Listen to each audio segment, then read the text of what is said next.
Welcome back, llamas. Math God Adam's channel here. This is block 3 from topic 9 on page 275.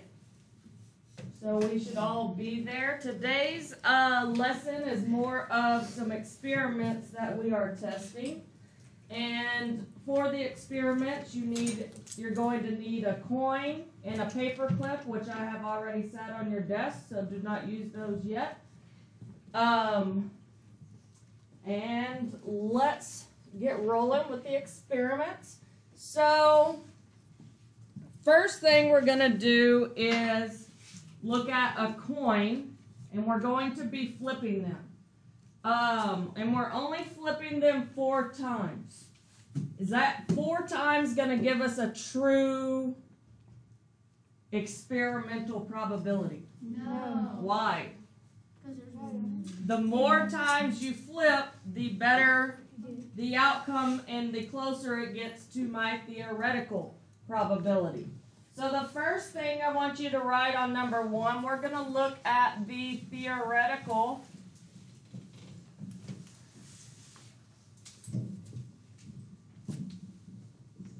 probability.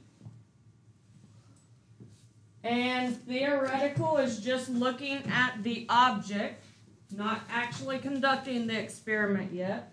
So we're using a coin, and if I wanted to know the probability of landing on a heads, how many sides of a coin has a heads? 1 out of how many total sides? 2. So my theoretical probability would be 1/2 or 50%.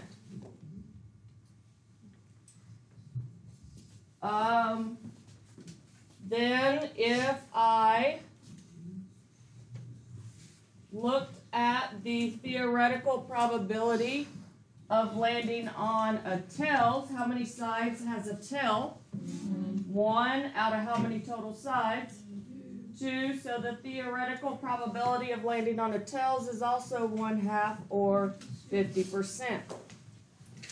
Okay, so we should expect that our experimental probability gets close to our theoretical.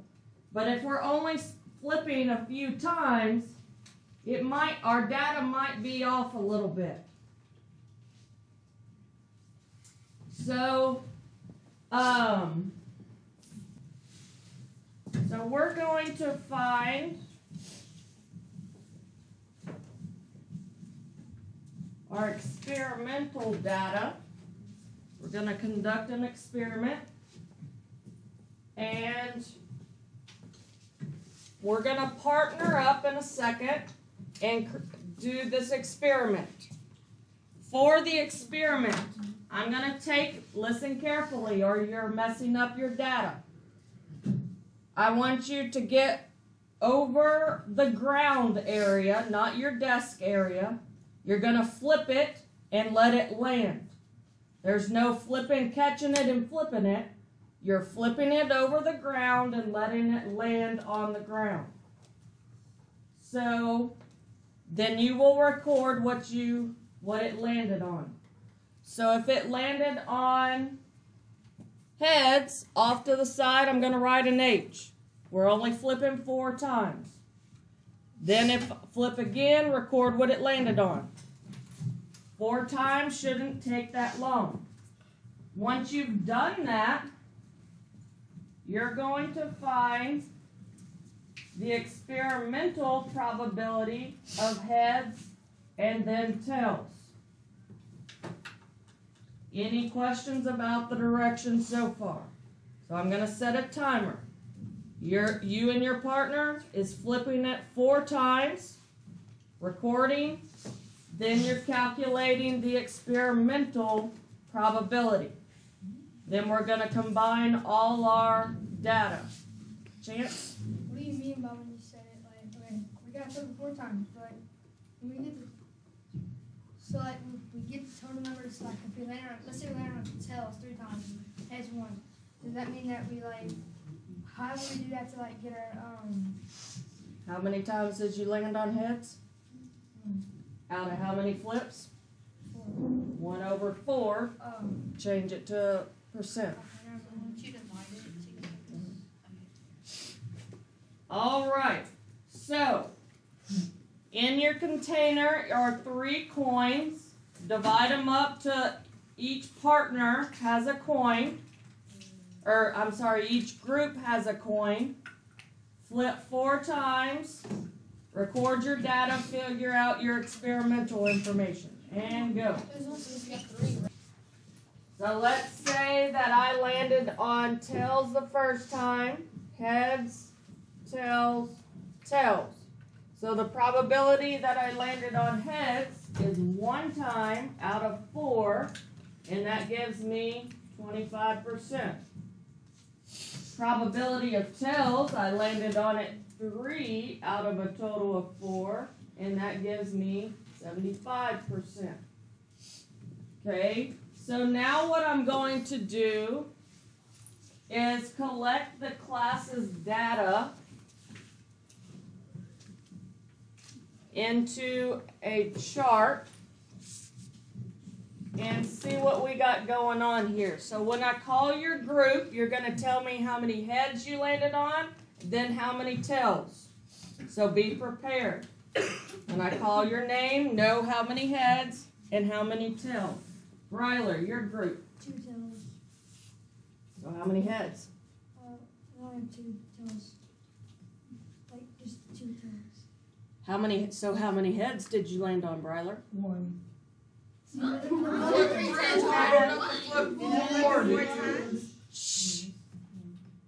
Did you flip 4 times? So if you have 1 head, that means you have 3 tails and 1 head. Oh yeah. What?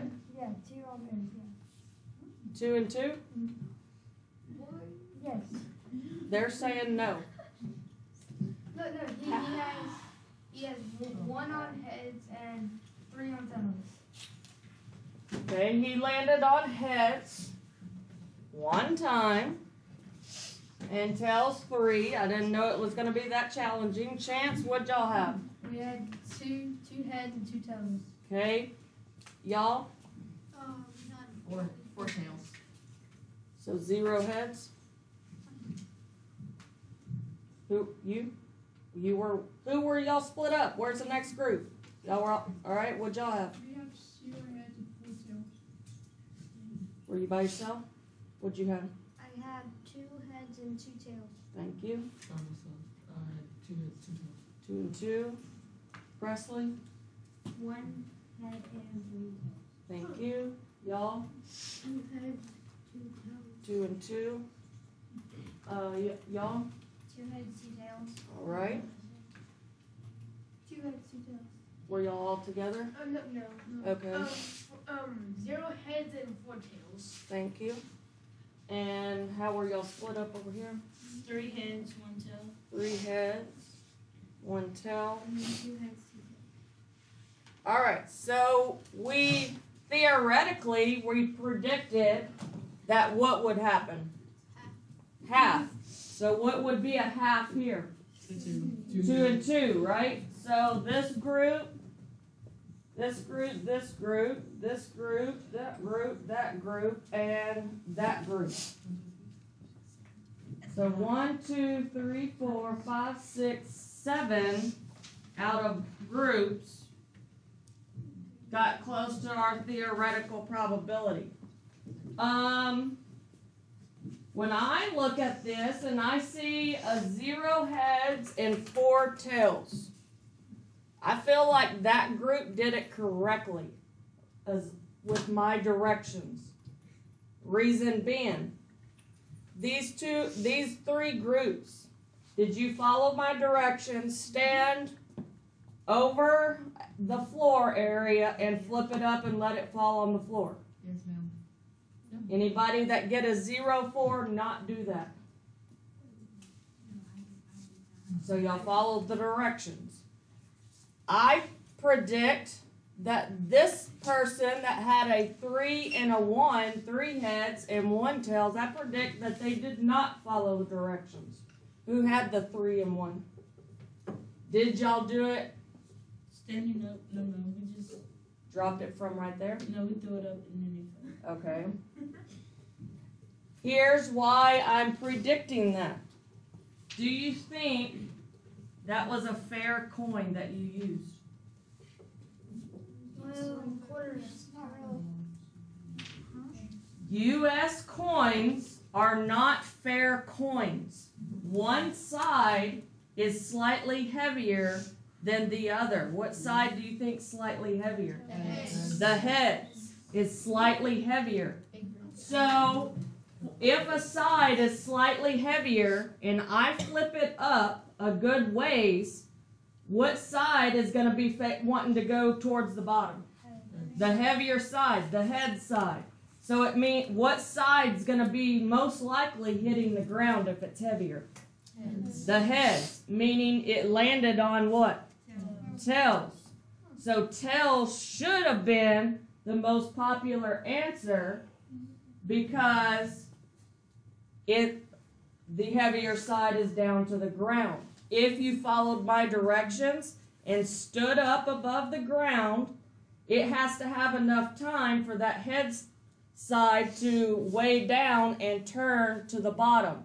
If I'm just doing it over my desk of a short distance, does it have much time for the coin to spin and get the heavy side down? No. But if I have it from my shoulders to the ground, does it have enough time to spin and get the heavy side down? Yes. Okay, so our U.S. coins are not technically fair. That's why if you see on ball games and stuff, they don't ever really use U.S. coins. They have a different kind of coin, custom-made coins normally. So they're using a coin that is fair. So pay attention next time you watch a game or something as to what coin they're using, because they're rarely ever using a I did it correctly. U.S. coin. Yes, sir? So wait, why is the head so heavier than? Because it has more of the ingredients to make the head shape. Because it has the head shape is kind of 3D almost, you know. It has more coin Yeah. material. It has more coin material on that side than the other The tail side. side, the big building is just. Right, the big building isn't that 3D. Champs, I have a question. We did what you said, but we didn't get that. what'd y'all get? 2 and 2? It's fun. That's pretty. Same thing. It's pretty close. Same thing. Probably if we did it more times, you'd probably end up with more tail size. So there are fair dice, fair cards, fair coins. How could a dice be unfair? What could someone make the dice to be? Heavier on one side, and that would predict, they would know which side it would land on. So it's hard. You would have to custom make your dice. All right. Flip to number 2. In number 2, you're going to do by yourself, but let me set up the whole problem before you start working. Okay, you have Chris here with a spinner, and he has a chart. He already spun 20 times. See where he recorded it? 20 times? Did he record it all 40 times? No. Thanks for answering my question. So, your first step, here in a second, is to take a paper clip, and you're going to put your paper clip on the spinner and put your pencil in the middle, and you're going to flick your paper clip and create a spinner out of it. And you're going to record the next 40 letters. You're not doing that now because I'm not done with my directions.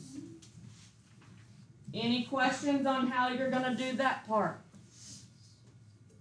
Your book, does it naturally lay flat? So your spinner will be off a little bit, so you need to flatten this page as much as you can when you're trying to spin it. You can't flatten it until you're ready to spin. Stop moving.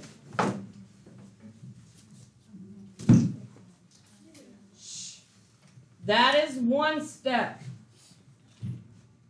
The next step, B, on the next page says see all these white boxes? They want you to calculate the probability of landing on a C as a percent each time. So I'm going to do the first two couple with you. So if I stopped at 5 spins, how many times was C landed on? 1 out of how many spins? 5. Well, what percent is that? I could do 1 divided by 5 is 0.2 times 100 is 20%. So everyone can record 20% right there. We calculated it. Then I see another white box at 10. So in 10 spins, how many times has C been landed on? Are you serious? In 10 spins, it's only been landed on 1 time out of how many spins? 10. So 1 divided by 10 times 100 equals what percent? 10%. I'm going to keep doing that for all the white boxes. That is step B. Okay? What's confusing? You said last one. I thought you were talking about B, right? Or C. This one? Yeah. How many times has C been landed on in 10 spins? 1 time. Oh, so Looking at what it landed when you're on, making that's the fraction, is the numerator supposed to be how many times you landed on C? Yes. Chance? Wait, is the reason why you picked C is because where it says P and C? It says probability of C. Yes. Everyone is C. Okay? Then, when you're done with all that, you're going to plot your dots. Well, at 5 spins, what percent did I have that I just calculated? 20%. But they left it as a decimal. So 20% is going to be right here. So everybody can put a point right there. Then at 10 spins, what was my percent? 10%, which is 0.1, so I put a point right there. Then when I have my other piece of the datas, I can plot the rest of them. Any questions on how the graphs work? Then you have 2 questions to answer, and you should be able to finish this pretty quickly and be able to work on some online work. So that's the end of the video. Thanks for listening. Have a great day. Like, subscribe, hit the notification bell, and peace out, home dogs.